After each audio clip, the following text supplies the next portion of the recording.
Sabang Marine Festival yang mengusung tema Gerbang Kekayaan Bahari Indonesia telah dinobatkan sebagai salah satu top event nasional dari 110 event terbaik Indonesia. Dalam Karisma Event Nusantara atau KEN 2023, Kemenparekraf akan menyuguhkan berbagai atraksi budaya dan wisata bahari.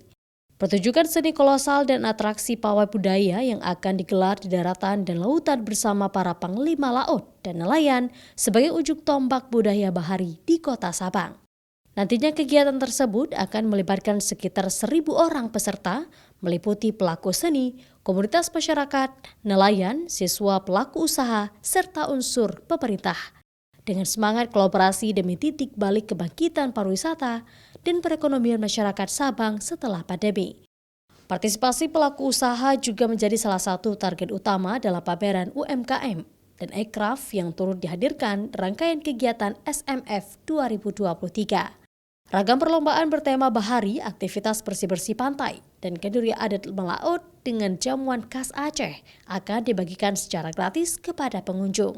Dengan event pertama yang kita buat dan dengan kolaborasi dengan semua pemangku kepentingan, ini bisa memulihkan industri pariwisata yang ada di Sabang. Kita mengharapkan multiplier efeknya ke masyarakat dan juga sebagai penegasan kepada semua wisatawan, baik lokal maupun mancanegara, bahwa kita siap untuk menerima kunjungan para tamu-tamu lainnya. Sabang menambahkan dari sisi kearifan lokal, dari apa yang dilakukan oleh para nelayan, dilakukan oleh pelaku usaha di Sabang, dan juga seni para pelaku seni budaya di Sabang juga kita nambahkan biayai dengan mungkin dukungan anggaran dari Pemko Sabang untuk menambah besaran atau volume kegiatan SMF itu sendiri sehingga gaungnya lebih besar lagi seperti itu.